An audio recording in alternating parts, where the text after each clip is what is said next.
para a pessoa que está ao seu lado e fala assim, ó, seja bem-vindo a Purim essa noite. A gente vai ler o texto rapidinho para que você possa sentar, já que você está em pé tanto tempo. Abre a palavra de Deus no livro de Esther, capítulo 9. Nós vamos ler a partir do versículo 20. Esse texto vai falar sobre a festa de Purim.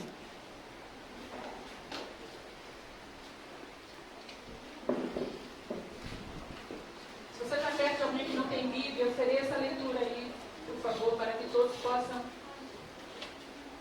juntos ler.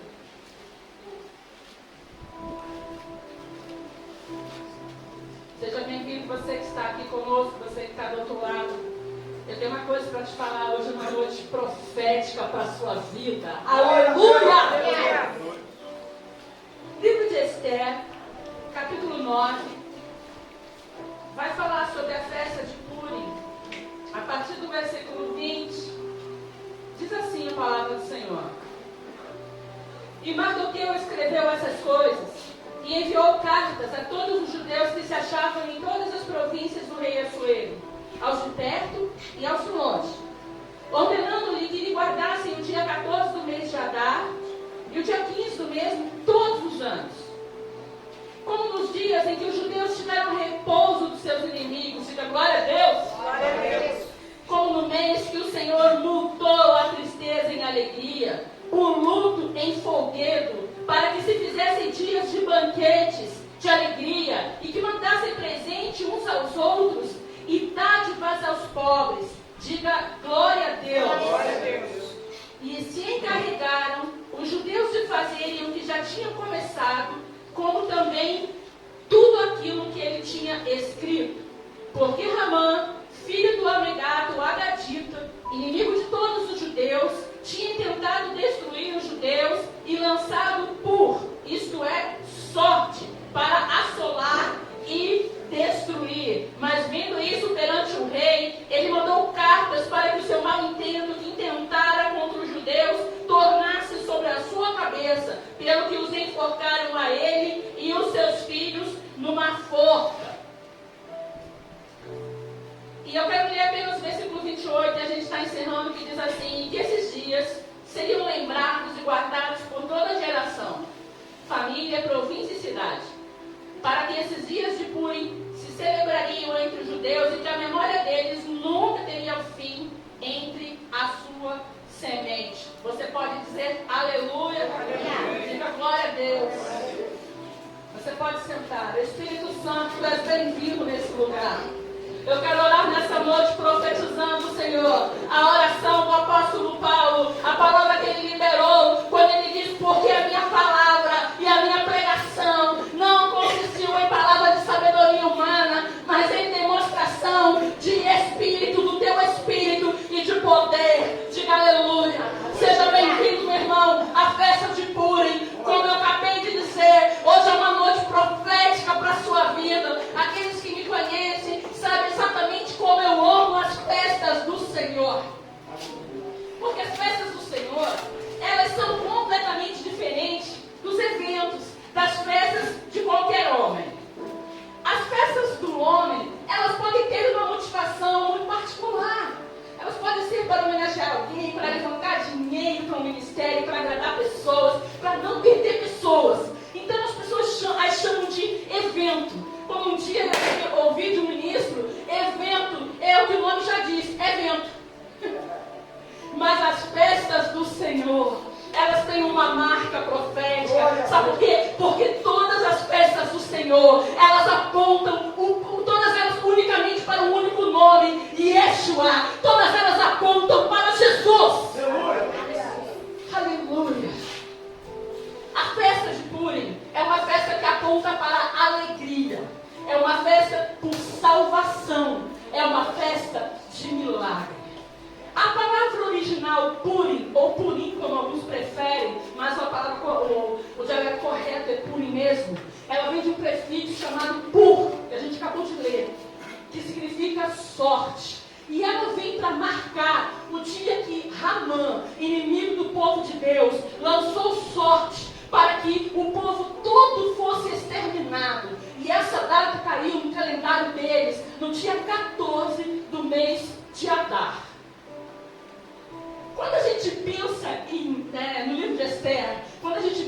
na festa de Purim, a gente tem que voltar ao livro de Esther.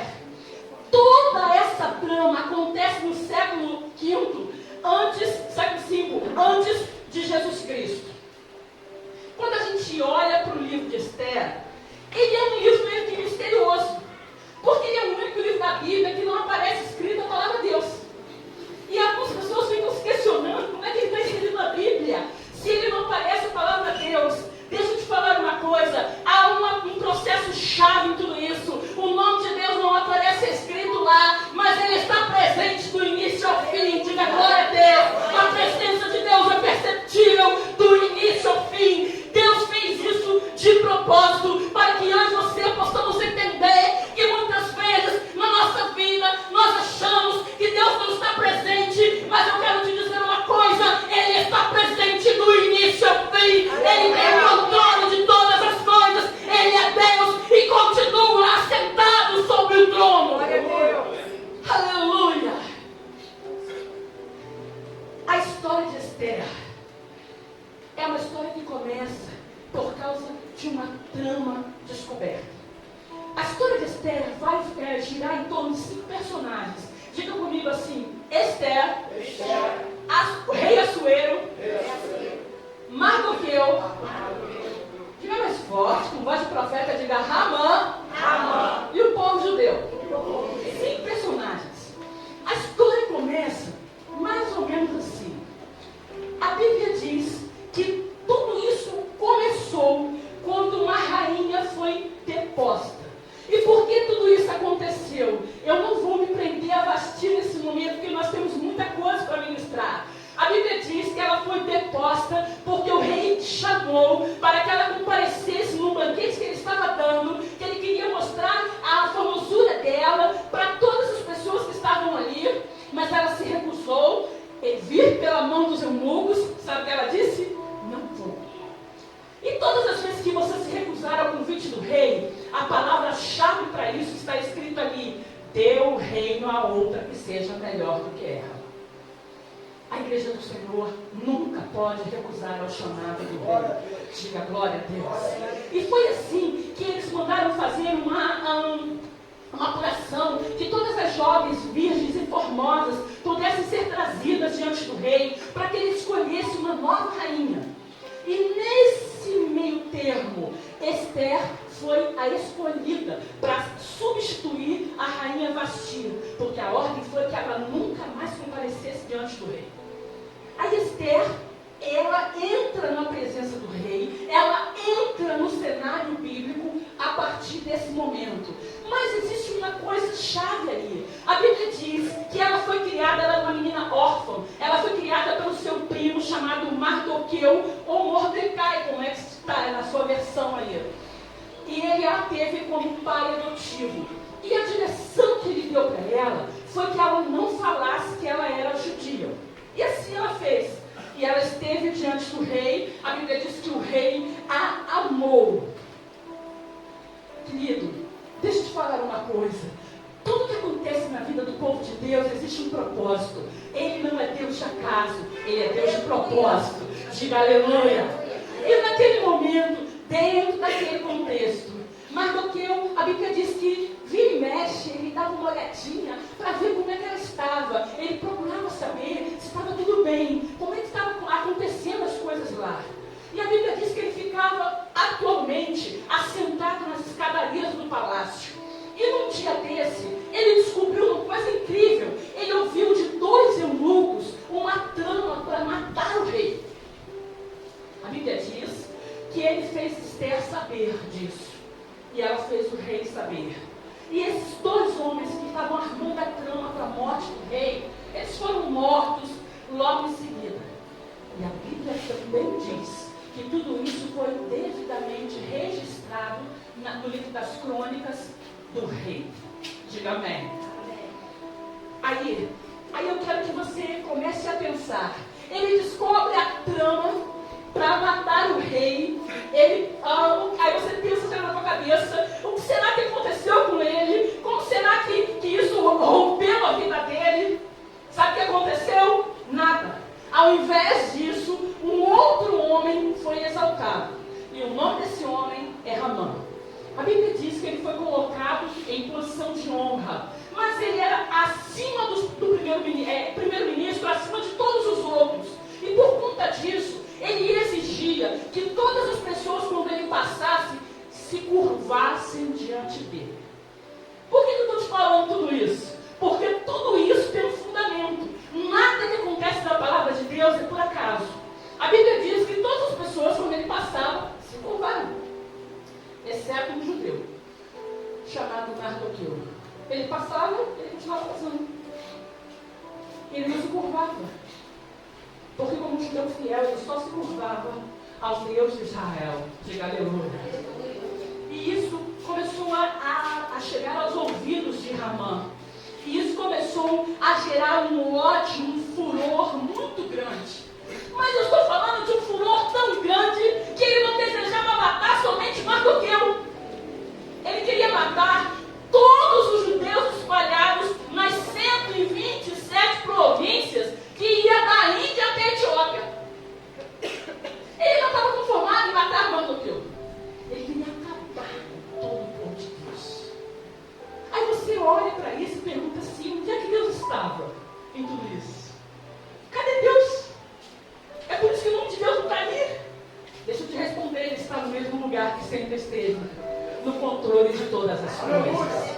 Aleluia, aleluia. Até quando você acha que Deus não está, ele está lá.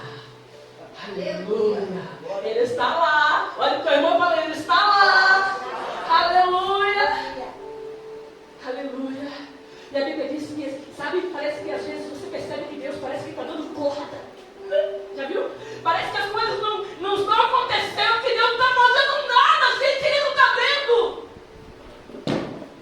Aí Ramã planeja tudo na sua cabeça maligna. Ele chega perto do rei e ele fala uma coisa, parece que tudo que ele vai falar é exatamente aquilo que Deus esperava que ele falasse. Ele chega para o rei e ele fala, eu queria te falar uma coisa. Há um povo cujas leis são totalmente diferentes das nossas. Aí eu pensei, aleluia. Há um povo que não se dobra. Há um povo que não cultua as nossas divindades. Há um povo totalmente diferente. E o rei falou, Ele falou, porque eu acho que esse povo não merece viver. O rei falou, é mesmo. Faça como você quiser.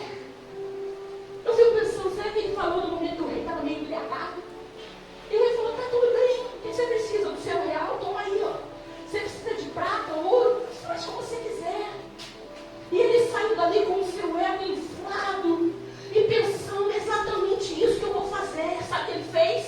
Ele publicou um decreto, imagine em cada poste, em cada lugar, uma coisa colada. E ele jogou os sortes e caiu no dia 14, como eu já te falei, do mês de Adar. E ele disse, nesse dia, todos os homens vão se levantar contra todo judeu que encontrar. E cada homem que matar um judeu, ele vai ganhar talentos de prata. E quando os judeus que estavam na sua vida normal começaram a ver aquilo ali, você viu isso? E as pessoas começaram a ver que aquilo era uma sentença de morte, aquilo era um genocídio, que já estava totalmente planejado. A Bíblia diz que o povo começou a sair às ruas num grande clamor. Você consegue imaginar as pessoas chorando, as pessoas se desesperando, porque ninguém sabia por que aquilo estava acontecendo. E nesse contexto de dor, de pesar, de clamor, Mardoqueu rasgou as suas vestes, ele se vestiu de pano de saco, ele colocou um cinto sobre a sua cabeça, ele se assentou no lugar que ele não poderia se assentar. Mas deixa eu te falar porque existe um propósito nisso. Ninguém poderia comparecer, chegar próximo do rei, do local do palácio do rei, com veste de saco, mas Mardoqueu estava exatamente lá. Deixa eu te falar uma coisa, no mundo espiritual, Deus espera que você permaneça no mesmo lugar. Não saia do seu lugar em Deus, não saia do seu chamado em Deus, permaneça diante da porta dos céus. Diga aleluia. E Mardoqueu nos ensina isso. E Esther acabou sendo informada. E quando falaram isso para ela, sabe o que ela pensou? O que eu posso fazer por Mardoqueu? E ela soube que ele estava com veste de saco. Sabe o que ela fez? Ela mandou vestes novas por alguém.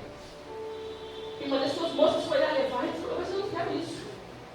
Eu não vou vestir isso. parecia que ela não estava entendendo. Ele não precisava de vestes novas. Ele precisava de uma resposta dos céus. Diga aleluia! Ele não precisava de um cala-boca.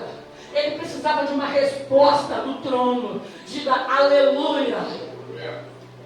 E quando essa pessoa chega até Mardoqueu para mandar a roupa nova, ele manda a mesma pessoa dizer para ela, informe ela tudo o que está acontecendo e pede ela para intervir por nós, pelo povo judeu, pelo povo de Deus, diante do rei. Aí ela manda a mesma pessoa. Você percebe como é tudo tão verdadeiro, tão incrível. Ela manda a mesma pessoa dizer assim, mas eu não posso fazer isso. Será que ele não sabe que ninguém pode comparecer diante do rei sem ser chamado?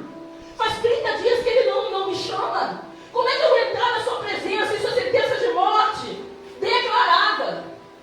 E quando essa pessoa leva esse recado, aspas, para Mardoqueu, querido, ele libera as 3 frases-chave de todo o livro de Esther. Quando Deus dá um santo de sabedoria a alguém, não tem para ninguém, meu irmão. Ele pode ser quem for, estar onde estiver. Quando ela manda esse recado, ele manda a primeira palavra para ela. Ele manda dizer o seguinte: não imagines tu que por estar no palácio, tu vai escapar diante de todos os judeus que serão mortos. Aí ele manda a segunda para ela.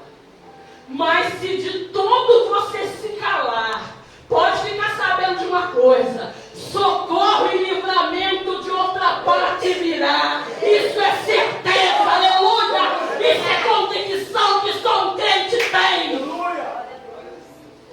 Ele disse: se de todo você se calar, não tem problema não. Socorro e livramento de outra parte virá, mas tu e a casa do teu pai perecerão.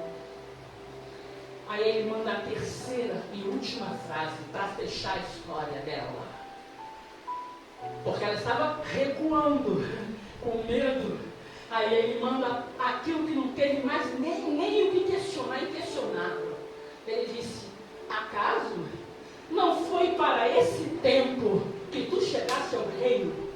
Sabe o que ele estava dizendo? Cara, é real.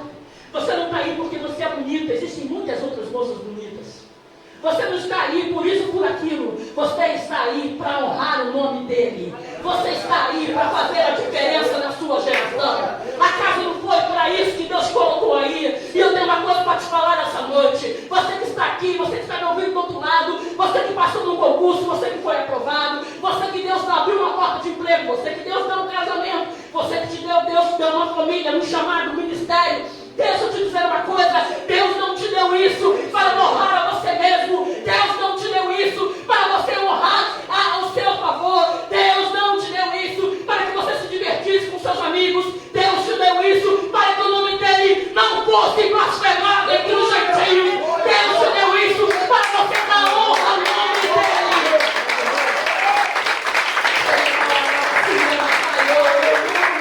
Aleluia. Ele disse: acaso não foi para isso que Deus te colocou aí? Que você chegou ao reino e quando veio essas palavras, sabe o que Esther fez?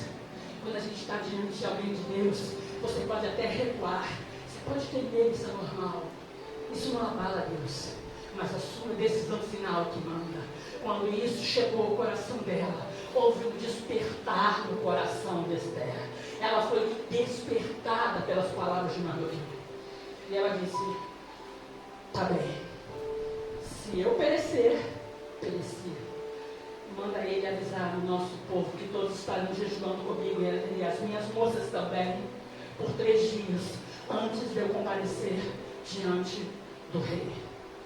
Jejum e oração, diga comigo: jejum e oração sempre será armas de guerra.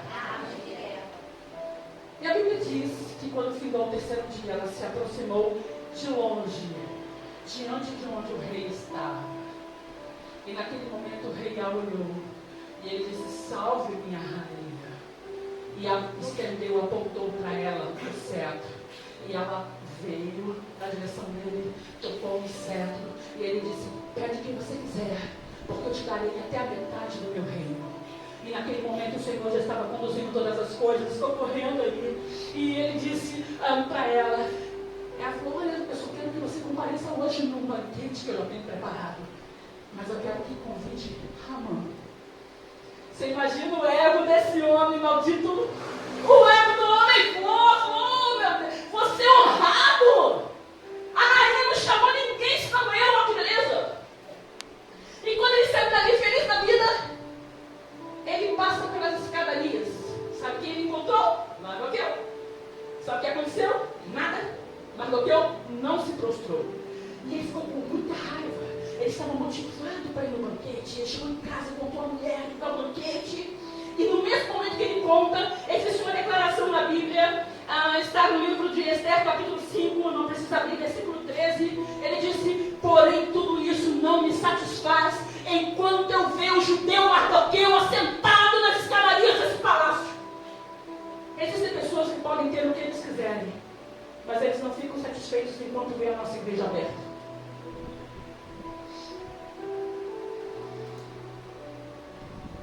E naquele momento houve o primeiro banquete. E quando ela se aproxima do rei, é nesse contexto que faz assim comigo, que tudo, faz assim bem devagarinho, começa a mudar. Do primeiro banquete para o segundo. Sabe, ele falou, pede o que você quiser, novamente. Eu te darei até a metade do meu reino. Ela disse, então, eu quero fazer um segundo banquete. Eu quero que no segundo banquete, Ramã venha novamente. E o rei falou, não, isso é fácil. Que coisa mais fácil? E naquele momento, entre um e outro, querido, quando Deus quer agir, quando ele vira a chave, já era. Isso me lembra José. Quando Deus quis mudar a vida de José, o que a Bíblia diz? Faraó sonhou. Aqui foi o contrário. Quando Deus estava tomando o controle, que já estava na mão dele, vamos melhorar isso. Quando Deus estava virando a chave, foi o contrário. A Bíblia diz que Assuero perdeu o sono. Querido, quando Deus quer honrar alguém, ele faz alguém nem conseguir dormir para lembrar do seu nome, de aleluia. Assuero perdeu o sono.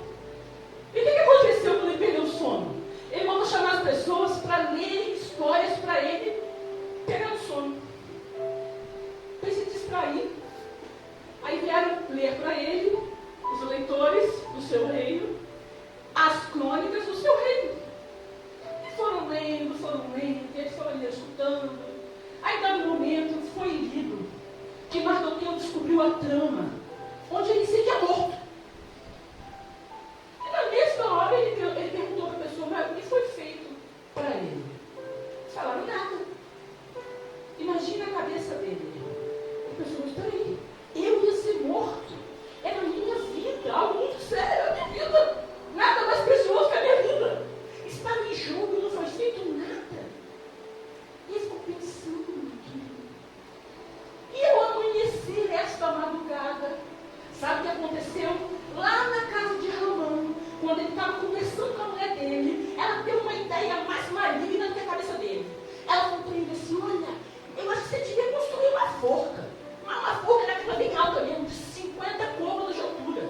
E enforcar lá nesse homem. Tirar esse homem, essa pedra do seu sapato. Arranca esse homem aí da sua vida. Ele falou, mas que ideia mais boa essa. Vou fazer isso amanhã mesmo, vou falar com o rei. E nesse interim, nessa madrugada, que o rei é informado de tudo isso, sem imaginar, Ramã já vinha entrando no pátio do palácio.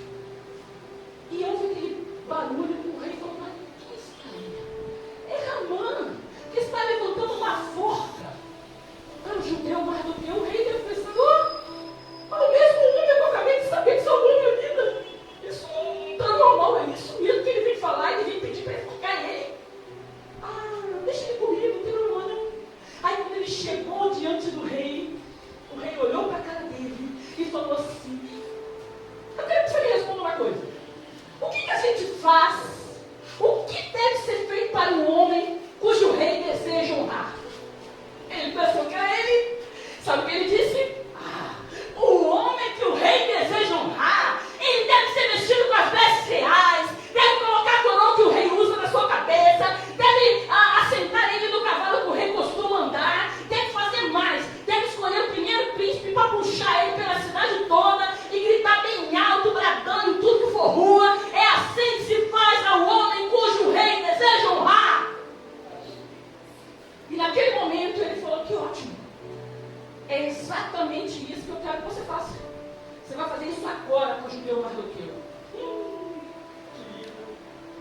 Você imagina o desespero?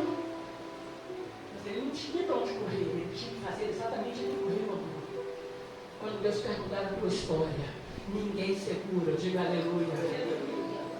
E a Bíblia diz que Mardoqueu não esperava por isso. Isso tudo foi acontecendo. E quando acontece o banquete de Esther, ela faz exatamente o que a Isabel falou aqui. Ela denuncia. A igreja do Senhor tem estado calada demais junto ao mundo. É tempo da igreja se levantar e denunciar. É tempo da igreja do Senhor denunciar toda a imoralidade. É tempo da igreja do Senhor não se misturar. É tempo da igreja do Senhor fazer a diferença na terra. É tempo, querido. Chegou o tempo. Não temos mais tempo. Aleluia. Se você estava dormindo, se você foi minado por Satanás durante muito tempo, se ele fez com que você esquecesse as coisas de Deus, a palavra de Jesus é uma só: desperta tu que dormes, levanta-te dentre os mortos, e Cristo te esclarecerá. Aleluia, aleluia. Nesse exato momento, Amã foi enforcado. O rei falou: pega esse homem, enforca ele na forca de Mardoqueu. Sabe por que ele fez isso? Porque Esther contou ao rei. Esther disse para ele que o povo dela não estava sendo vendido, mas ele já estava marcado para morrer. Ela declarou a sua identidade judia.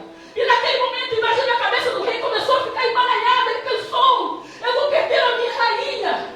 E naquele momento ela saiu, deitou sobre os seus aposentos. A Bíblia é clara que Ramã entrou em desespero. Ele foi lá, se jogou sobre ela. E o rei falou: mas o que é isso? Além dele fazer tudo isso, ele agora quer forçar a minha rainha.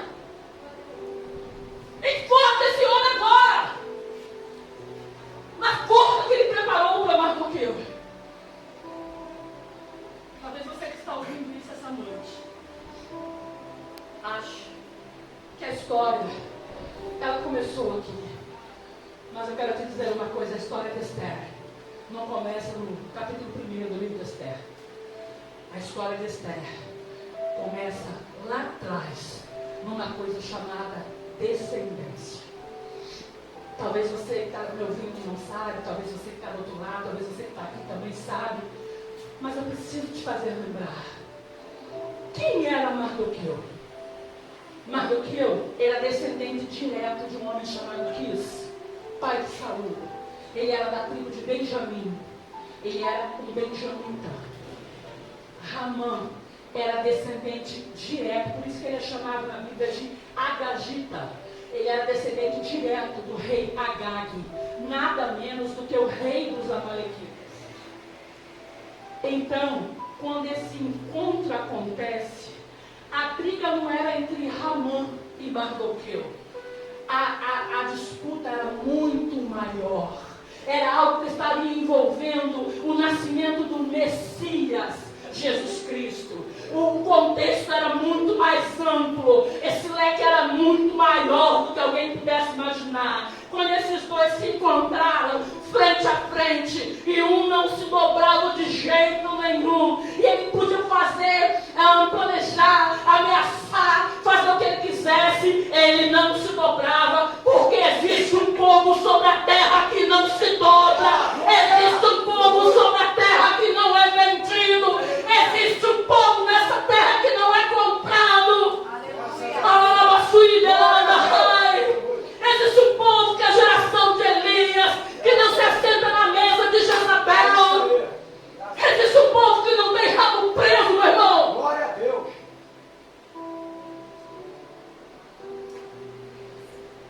Ramã era descendente de Agag, o Agagita. Mas o que isso tem a ver comigo? Para você entender isso, eu estou correndo. A gente precisa voltar a 800 anos atrás no livro de Esther. Na primeira guerra que o povo de Israel enfrentou, quando saiu do Egito, a primeira guerra que aconteceu foi a guerra que aconteceu exatamente nos dias de Josué. Foi aquela guerra que Moisés manda Josué ir à guerra com o povo de Israel, enfrentar justamente quem? Os amalequitas. E Moisés, enquanto isso, ele sobe ao monte, e a Bíblia diz, ela é clara, que enquanto Moisés estava com as mãos estendidas, profetizando, o povo estava vencendo. Mas todas as vezes que Moisés abaixava as mãos, e a Bíblia diz, porque suas mãos eram pesadas, Amaleque prevalecia. Então vieram dois homens, Arão e Ur, e eles seguraram as mãos de Moisés. Existem momentos, querido, que Deus tem que enviar pessoas que segurem as mãos dos líderes. Diga aleluia. Dos ministros. Diga glória a Deus. Eles são os intercessores preciosos que a gente conta. E nesse contexto de guerra, Deus deu vitória ao povo de Israel. Posso ouvir aleluia? Israel prevaleceu. Mas a história não termina aí. Quando o Senhor viu tudo aquilo que Amaleque estava fazendo, no momento que ele prevalecia, a Bíblia é clara e diz que ele feria todas as pessoas que estavam atrás cansadas e fatigadas pelo caminho. E o Senhor, no final, término dessa guerra, querido, quando Deus dá uma sentença, sai da reta, sai da frente, não fala nada. O Senhor deu uma palavra. E quando Deus se levanta, aleluia, Ele dá uma palavra, meu filho. Ela vai se cumprir de geração em geração para sempre, eternamente. E o Senhor disse, eu riscarei, aleluia, a memória de Amaleque debaixo do céu. E Ele disse mais pastor, mas o Senhor falou, o Senhor, olha, Deus falando dele, fará guerra contra Amaleque e a sua semente de geração em geração.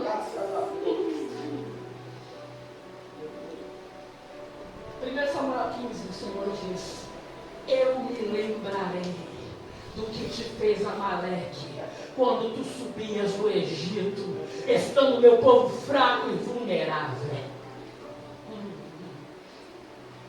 E a gente faz o que agora, pastora? A gente vai para 300 anos adiante, para frente agora. Voltando 800, agora para 300. A gente vai chegar no tempo do rei Saul.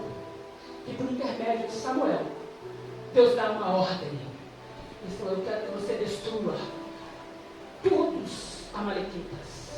Que você não poupe homem, mulher, criança, ninguém. Sabe o que aconteceu?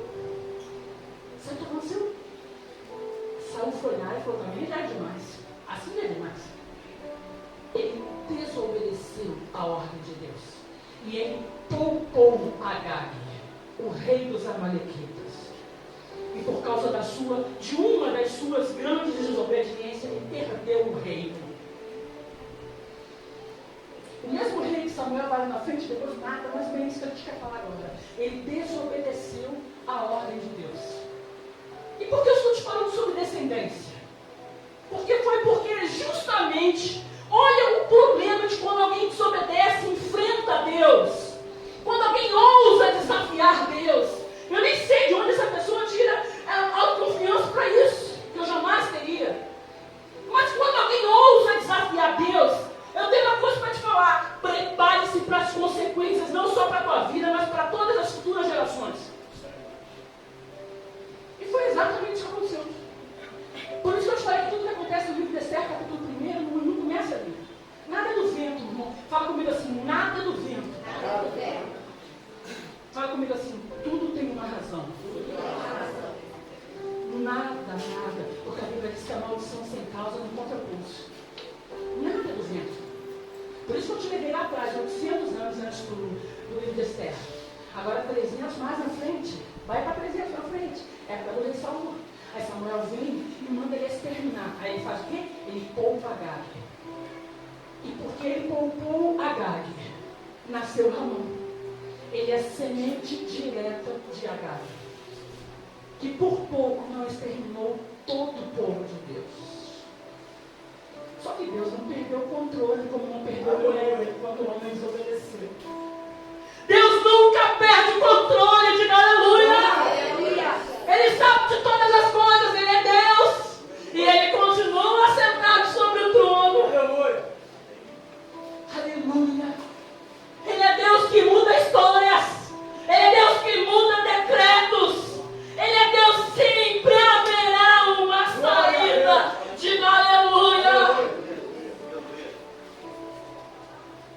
causa da desobediência de Saul, que nasceu Amã.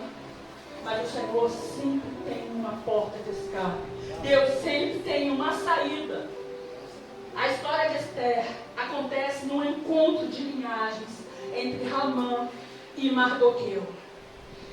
Quando a gente olha para fechar esse contexto e entender essa história, a gente precisa entender, antes de encerrar essa ministração, qual é o significado da festa de Púrim. O significado da festa de Púrim é lembrar a você que Ele é o Deus que muda decretos, de aleluia.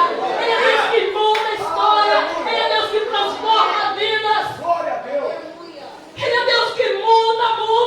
É por isso que o primeiro milagre que Jesus faz na vida foi transformar a água em vinho. Aquela água, aquele vinho não tinha mais a cor de água. O cheiro, o gosto da água, porque a água não tem gosto. Ele foi completamente mudado. Isso se chama transformação. A história de Esther é marcada por transformação. Ela é marcada por milagre. Ela é marcada por salvação.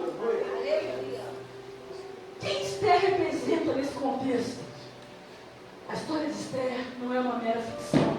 Diga comigo, a história de Esther é uma realidade.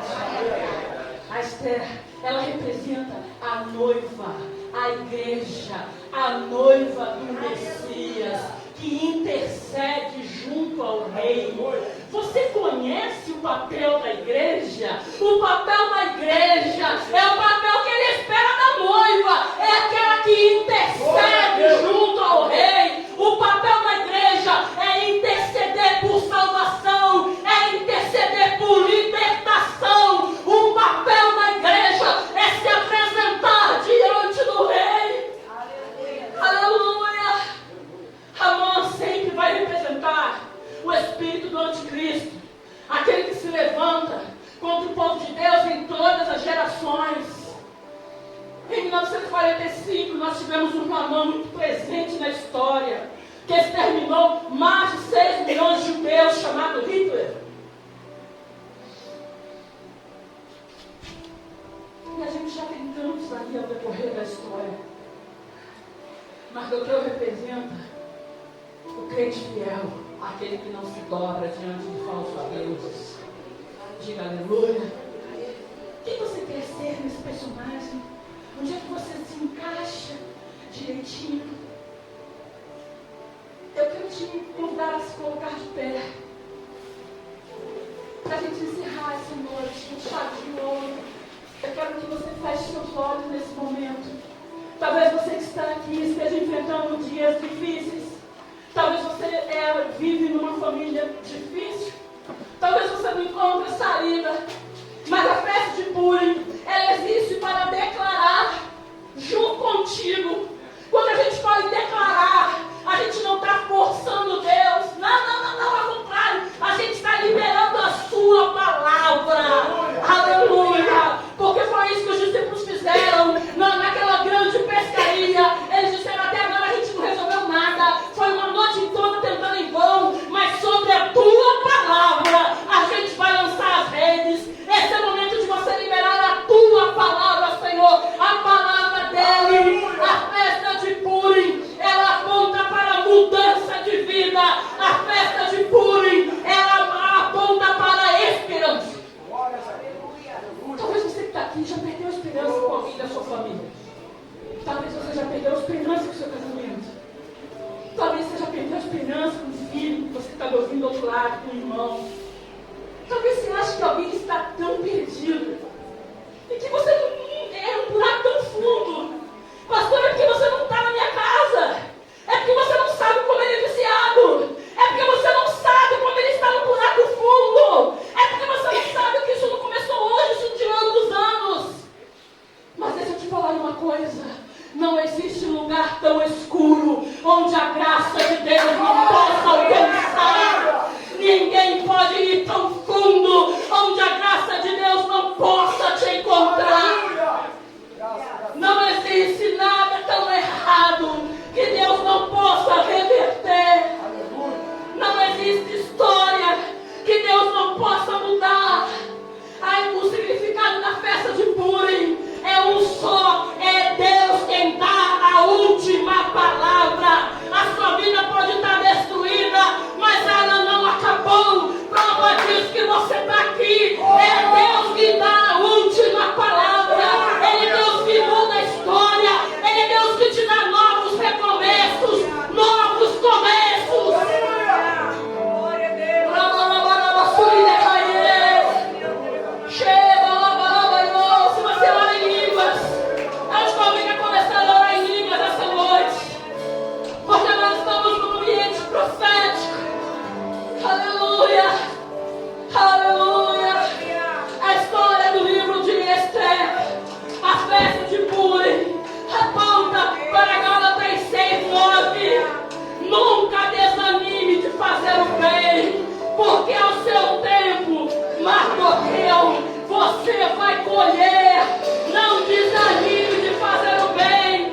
igreja? Aleluia! Posso ouvir um aleluia? Vamos sempre pedir para Jesus. Abre os meus olhos, Senhor, para que eu possa ver. Segure Deus está abrindo os nossos olhos espirituais para descontar a tudo e ver. Aleluia! Sai do seu lugar e fala a oferta ao Senhor. Aleluia! Essa é a boa nova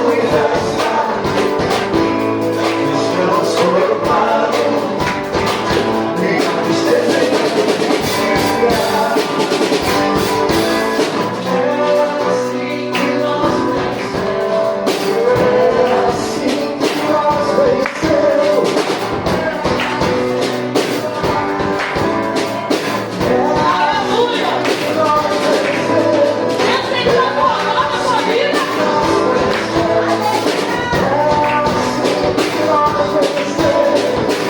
vida.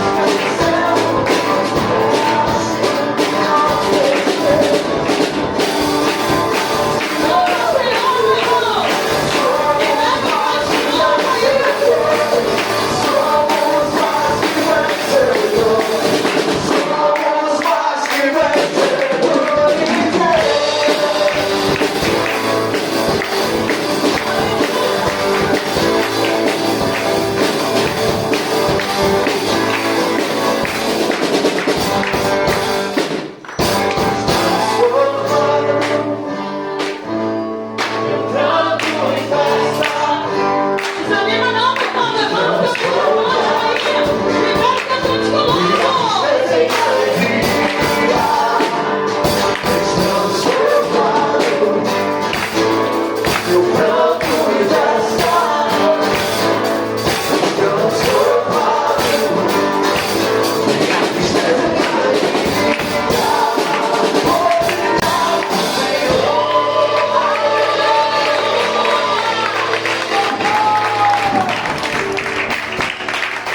Vai tudo na conta.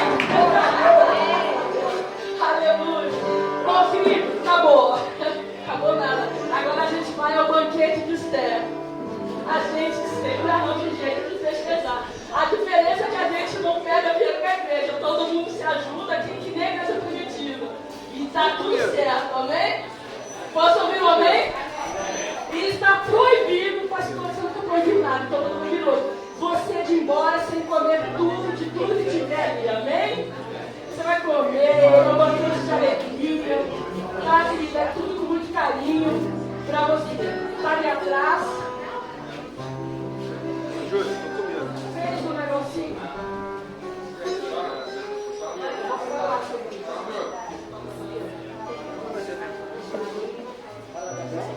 Tá, então. Vai ter essa Chegou o vídeo, aqueles pontos brincou. Eu vou pedir que você sente por uns 2 minutinhos. Amém? Hã?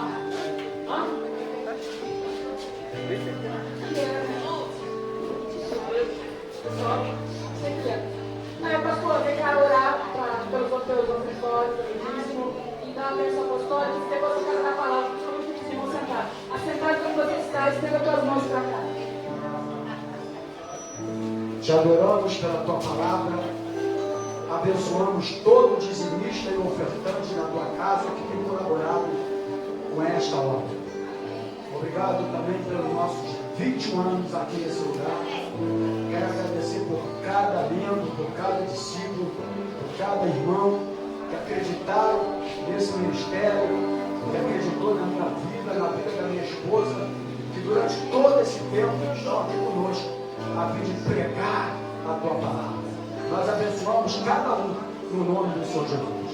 Que o amor de Deus, que a graça do Senhor Jesus e a comunhão do Espírito Santo do Senhor esteja na tua vida, não só hoje, mas para todos sempre. E a igreja vencedora diga glórias a Deus, diga aleluia e aplaude o Senhor Jesus.